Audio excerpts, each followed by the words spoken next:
the first Friday of every month, we have a presentation on coming attractions in the sky. So what's up in the sky for the month of May.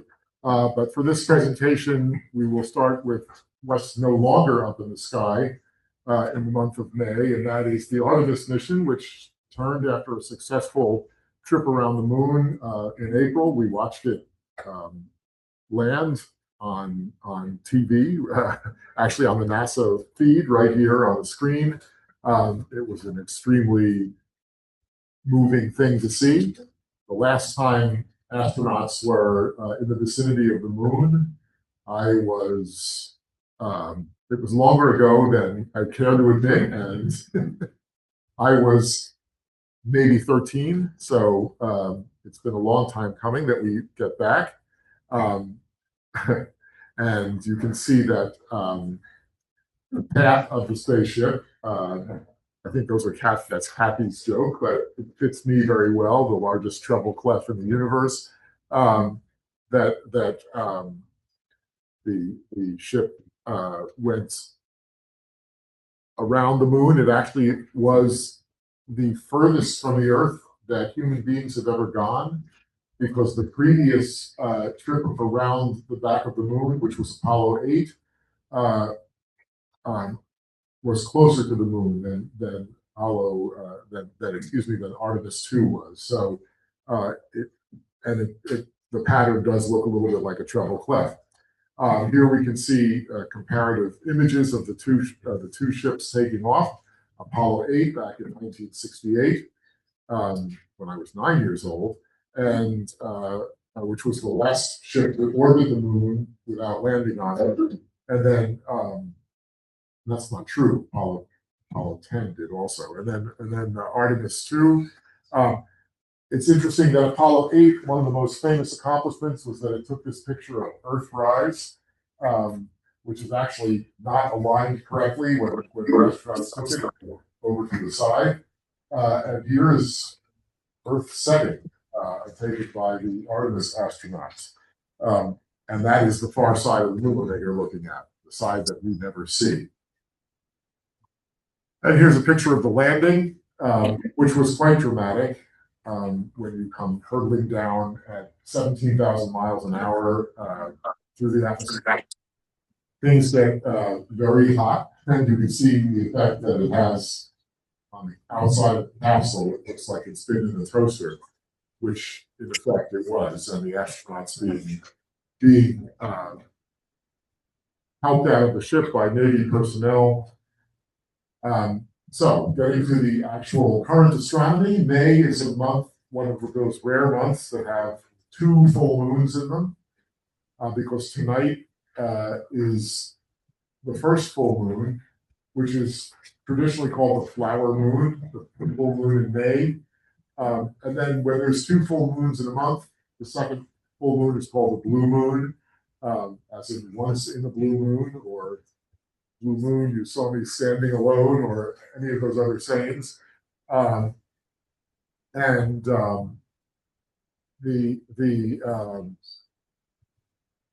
you see the moon come up, you'll be able to see Venus. Venus is out right now, basically all month.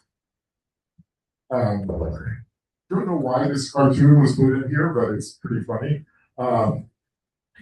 And more headlines from the Onion. I think we are coming to this point in our culture where someone's going to have to rediscover that people who are far away from you are not actually smaller than people who are close.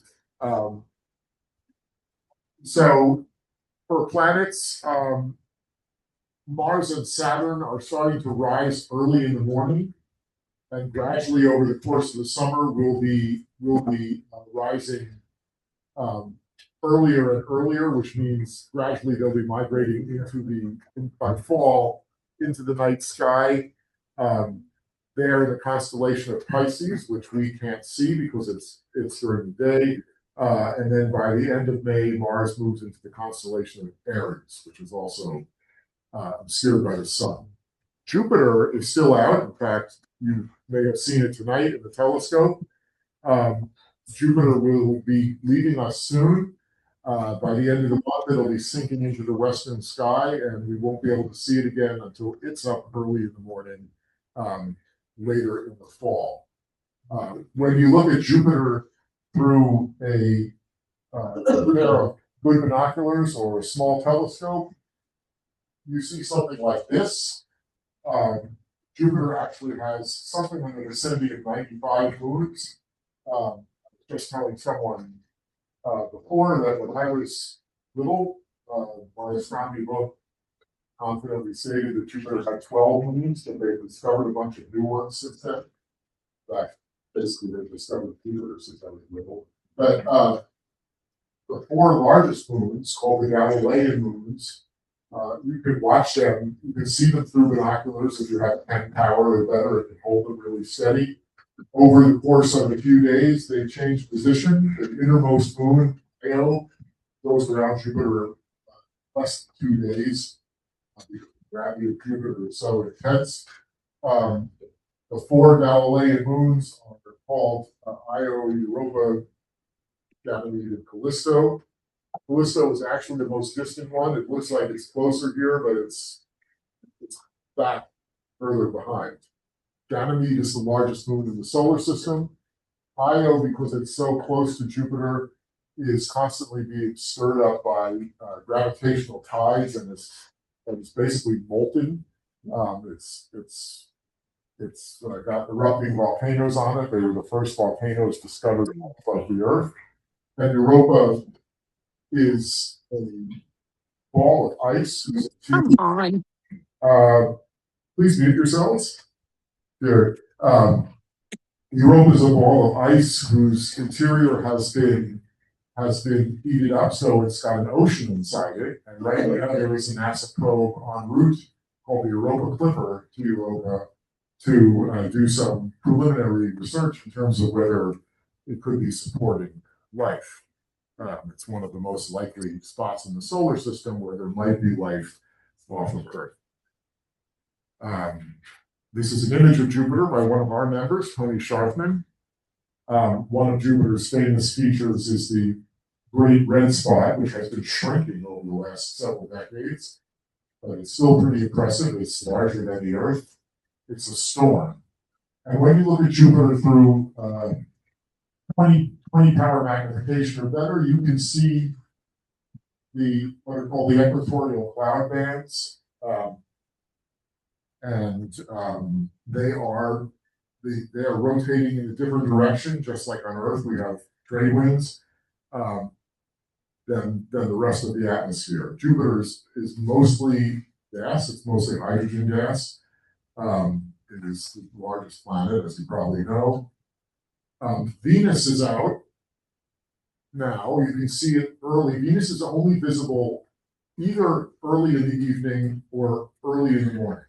You'll never be able to go out at midnight and see Venus. Excuse me. The reason is, if you think about it for a second, Venus is closer to the sun than we are. So the only way you can see it is by looking roughly in the direction of the sun. Right? At midnight, we're facing directly away from the sun. You would never see Venus. So Venus is either out in the evening, when sometimes it's called the evening star, or out in the morning, when it's called the morning star. It is the brightest object in the sky after the sun and the moon. It's a very bright object. It's not a great object for telescopes because it's covered completely with clouds and doesn't present much detail to see. However, what you can see through a telescope looking at Venus is that it has phases like the moon. That's another one of the things that Galileo discovered back in the early 1600s.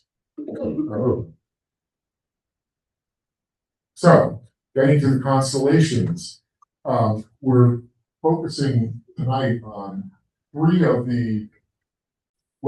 two especially of the lesser known constellations, and one of the zodiac constellations that's among the fainter ones.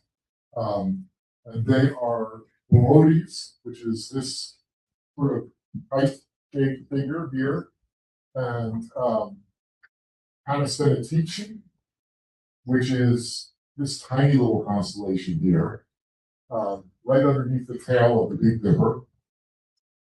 and Virgo, which is the zodiac constellation. The zodiac are the constellations that line up with the plane of the ecliptic, that part of the sky the sun and all the other planets go through.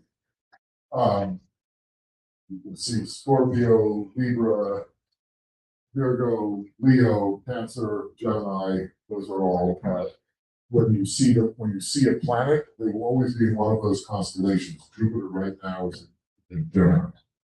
This diagram shows. So we'll focus on those.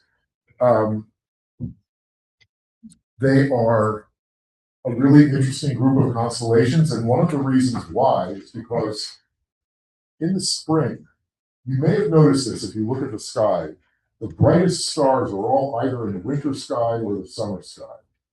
And in spring, the stars are a little bit less bright and brilliant. Part of the reason is because the plane of the solar system is tilted relative to the plane of the galaxy. And when we are in summer and in winter, we are looking directly into the other spiral arms of the galaxy, but in fall and spring, we're looking out. And there are still stars there, of course, before you get through, but there are fewer of them, and they're mostly further away. What that means is that the things that are behind the stars, distant galaxies, for instance, are much easier to find and see. So in the fall sky, you have the Andromeda Galaxy and the pinwheel 33. In the spring, the galaxies are much further away and fainter, but there are hundreds of them, all in this area right here. It's something, a structure called the Virgo supercluster galaxy, and we're actually part of it, but we're like on the outskirts. We're the exurbs of the Virgo supercluster. So the Virgo supercluster is all in here for our online people.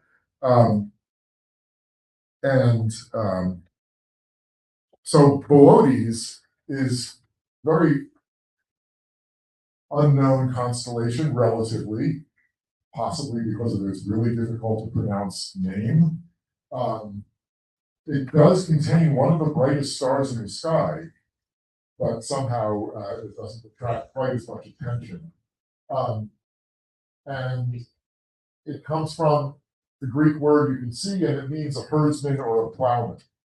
I'm not sure of the mythology around this, but the easiest way to find Boötes is if you can find the Big Dipper. The handle of the Big Dipper, which you can see here, points directly at Boötes. And the bright star, if you follow the arc of the handle of the Big Dipper, it points to this bright star here, which is called Arcturus. It's the third brightest star in the sky, or the fourth, depending on who you ask. Its rival for that position is Vega, which is a star also in the summer sky. It's not as bright as some of the other. It's not as intrinsically bright as some of the other bright stars, but it happens to be fairly close to us. 37 light years. Compared to most of the bright stars we see are hundreds of light years away. Now, 37 light years is not really all that close because a light year is 6 trillion miles. So that's 180 and 42, so 222 trillion miles away for Arcturus, but it's relatively close. You can see it's a large star. It's a star in the late stages of its life. It's become what's called a red giant. But originally it was a star about the size of the sun. And the point of fact, well, I think it's in a later slide, but in point of fact, it doesn't weigh very much more than the Earth, even though it's much bigger. It's just very diffuse. When stars get old, they swell up, and they become much less dense. Just one quick point, Arcturus, mythologically speaking, was the son of Zeus and Callisto. Um, Callisto was a mortal woman in Greek mythology, and um, when Zeus fathered Arcturus, it made the queen of the gods, Hera, very angry. So she turned Callisto into a bear and threw her into the sky. And that's why I assume Arcturus is so near Big Dipper. That's what happened to Callisto. She became the Big Dipper, which doesn't seem too terrible to me, but you know. So there's the fact about it being not much heavier than the Earth. So in literature, Kathy always puts this in literature, you have Arcturus in the Harry Potter novels. He likes to name people after, that is, J.K. Rowling likes to name people after stars, and mentioned in the Hitchhiker's Guide to the Galaxy, because it's basically a cool sounding word, I think, Arcturus, right? Pleiades has a beautiful star cluster in it. I want to point something out when we, hold on, I have to do this carefully. I'll come back to that in a second, but this star cluster called NGC 5466, which is a very romantic name. Here it is as imaged by the Hubble Space Telescope. And it was discovered back in 1784 by William Herschel, who was the great astronomer, also a composer, by the way. I feel it's important to let you know that. Who discovered the planet Uranus and built the most powerful and beautiful telescopes of his era, and whose wife and son were also, sister and son, excuse me, were also important astronomers. And NGC stands for New General Catalog, and Herschel started it. His son, John Herschel, finished it, and that was the New General Catalog. This point here is interesting. It contains a type of, usually stars that are blue are very young stars, and the reason is because the blue stars are the hottest ones. If you look at the flames coming out of the gas burner on the oven, the blue part is the closest one to where the flame comes out. That's the hottest part. And so the blue stars normally don't last very long because they're hot, because they're very massive. However, there are a few stars usually found in star clusters that are very dense star clusters that are older blue stars. They're called blue stragglers. And I believe one of the theories about what they are is that they are caused by two other stars that have merged or collided. And therefore, those stars might be older, but when they merge, they form a much heavier star, and that causes the temperature to go up and causes the star to turn blue. So I wanted to point out, let me just see. Yes, I wanted to point out one other thing that's sort of in the astronomy news lately, is that there's a constellation right near Pleiades. This little semicircle up here is called Corona Borealis, which means the northern crown. And astronomers have been eagerly awaiting for about 2 years an event which takes place every 80 or so years. There's a star in Corona Borealis that explodes every 80 years. It doesn't completely explode, obviously, but it reaches a certain mass because it's orbiting another larger star and pulling matter off of it.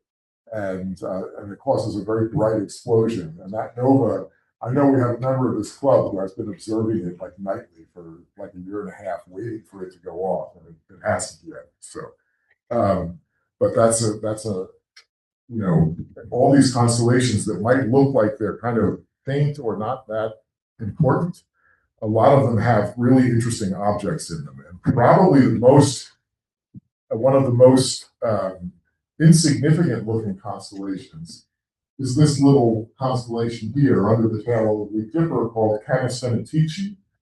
I pronounce Latin like it's Italian because years of singing in a chorus in America, we use Italianate Latin.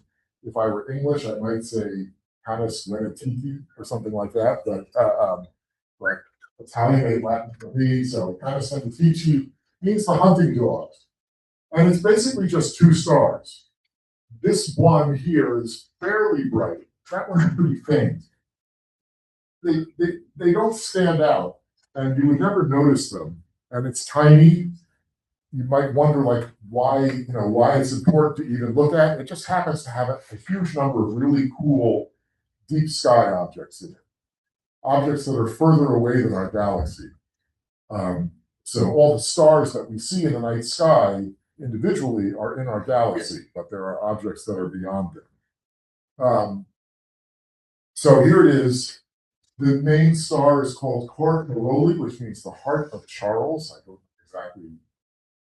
I think it refers to the King of England, not the current King of England, who happens to be Charles, but Charles II or Charles I. But it has several of these objects in it. We'll talk about a couple of them. M94, M63, and M51, which are galaxies, and M3 over here, which is a star cluster, that are sort of major sort of destinations for people looking at deep sky objects in this tiny little constellation. So M51 is a very famous galaxy called the Whirlpool Galaxy. On a dark night, you can see it in large binoculars, like I have a pair of 20 power binoculars, but it doesn't look like that. In fact, most of the time, even through a big telescope, when you look at the galaxy, you won't see this. And the reason is because your eye doesn't store light up. But a photograph will collect photons over time, and you'll get more detail. And nowadays, with computers, you can stack the images on top of each other and remove the noise and wind up with a much more detailed image. We have a instrument mounted on top of the 24-inch telescope up there. If you were up there, it's wrapped in plastic at the moment, but that does exactly that. It runs through a computer and it just takes image after image after image and piles them up, and we can show them on that screen when we're using it. And when we do that, you'll see what looks like a blank piece of sky will just over time accumulate more and more detail. So this is the Whirlpool Galaxy. It's an extraordinarily beautiful face-on spiral. There's another galaxy behind it that it seems to be interacting gravitationally with. But so that is one of the objects that's in in Canis Venatici. It's right about, where's my cursor? Lost the cursor. It's right about there. There we go. Between the last star and the tail of the Big Dipper and Canis Venatici. So that's, and this is a picture by our corresponding secretary, one of our members, Donna Harris, who's an amazing astroimager. And then M3 is a special kind of star cluster called a globular star cluster. They're like my favorite objects in the sky. They are clusters of stars that are so dense that they're gravitationally bound. So there's about 500,000 stars in M3, and they're all orbiting chaotically around their center of gravity. That's an image from the University of Arizona. It's one of the largest and most beautiful globular clusters in the sky. Globular clusters are not, well, they're orbiting our galaxy. Every galaxy has sort of like a block of globular clusters orbiting around it, and they're thought to be remnants of some of the components that created galaxies in the first place. Our galaxy, the Milky Way, has roughly 200 globular clusters. So this is one of the most beautiful, although it's not far from an even more spectacular one called M13, which is in the constellation Hercules. So that's, and then here's M63, the Sunflower Galaxy. You can see why it's called that. Imaged by one of our members, Wayne Zuhl. It's also in Campus-Venetici. And the reason why all those objects are there, again, is that this is, other than M3, that's part of our galaxy. These are galaxies that are part of the Virgo supercluster. Really, this area in here, especially this area in here between Leo and Virgo. So Virgo is the last of the three constellations we're talking about. And if you want to try and find it, if you could first find Pleiades by following the handle of the Big Dipper to Arcturus, the saying is arc to Arcturus, speed on to Spica, or spiral to Spica, depending on who you ask. You can follow it to this star down here, Spica, which is not super bright, but in reality, it's enormous. It's quite far away and a very hot star.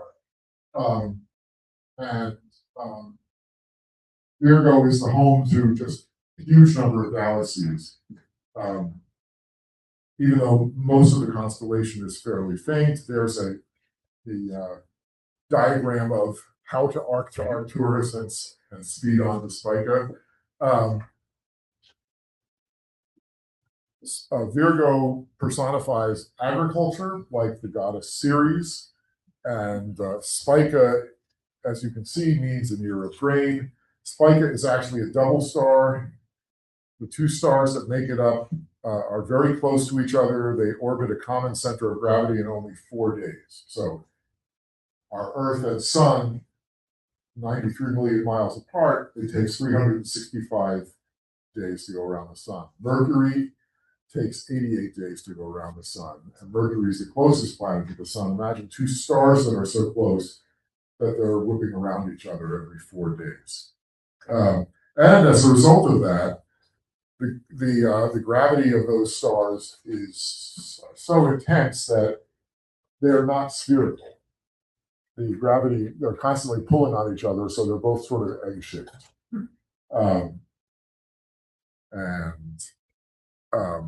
There's just an old image. These old star maps don't always have a huge amount of relation to reality, but an old image of the constellation, and you can see that she frequently holding sauce of grain in her hands.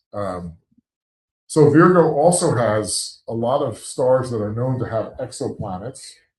26 known exoplanets around its various stars, probably a lot more. An exoplanet means a planet that's orbiting another star. But all of these blue dots here are galaxies. So this is the heart of the Virgo cluster up here. Some of these galaxies are really well known. M104, which is down here, is the Sombrero galaxy. You've probably all seen pictures of it. This galaxy up here, M87, is one of the largest known galaxies in the universe, certainly in the local universe. It's a giant elliptical galaxy with an enormous supermassive black hole at the middle of it that's been actually imaged, famous image from about 9 years ago. We were looking at a picture of it earlier where obviously you can't see the black hole because it's nothing, but you can see the whole event horizon, the shadow of it. And then we do have a meteor shower this month. We have all of these pictures of people looking up, the Artemis people. And of course, the most important of all, Monty Python. The Eta Aquarids, meteor showers are named after the point of the sky from which they seem to radiate. So if there were a meteor shower coming from the flag here, it would be called the Flagids. whatever. And wherever you are, you would see meteors anywhere in the sky, but they would all look like they were coming from there. And of course, that's not really where they're coming from. It's just that the Earth is moving through the stream of a comet, left by the debris stream left by a comet, as you know, at the same point every year when that constellation happens to be there. So it peaks on Monday night into Tuesday, and Aquarius is pretty low on the horizon. So one of the effects of that is when you look at these meteors, they sometimes have very long trails. Meteor showers are in New Jersey almost always disappointing. Occasionally you get good ones, but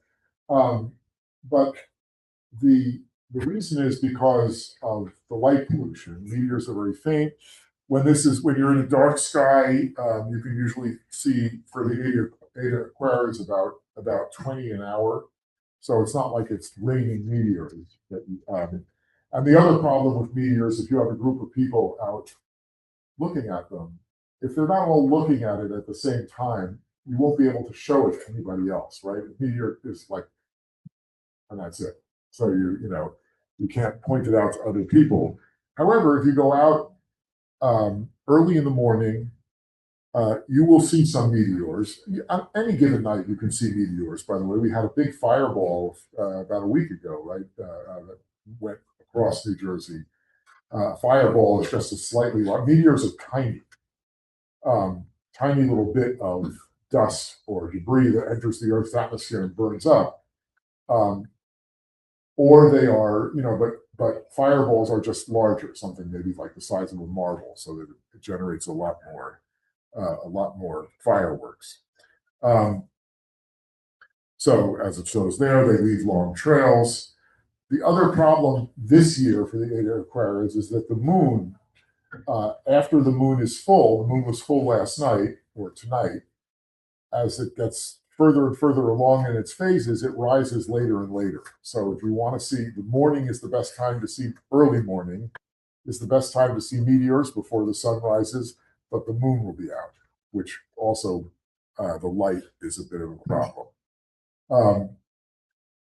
The shower actually lasts more than a month, but the peak activity is again in the next couple of days. Halley's Comet is not going to be here anytime soon, as you can see, but it's currently about 35 AUs from Earth. AU stands for astronomical unit, which is the distance from the Earth to the Sun, which is 93 million miles. So if you want to do your math and figure out how much 35 AUs are, it's pretty far away. Just round up to 100 million miles, so 3,500 million miles, which puts it just beyond the orbit of Pluto, in the direction of Canis Minor, which is a winter constellation, which you can just see basically at sunset right now, if you have a very low western horizon. But it's starting to turn around and will be on its way back. So those of you who are going to be around in 2061, keep track of it. Halley's Comet is the most famous comet. It's depicted in medieval art. Has anybody here ever been to the cloisters and seen the Bayeux tapestry that depicts the Battle of Hastings in 1066? There's a big comet across the top, and it says "Star of Ill Omen" or something like that in Latin. That's Halley's Comet. That was there on the battlefield. Mark Twain was born in 1835 with Halley's Comet, and he died in 1910 with Halley's Comet.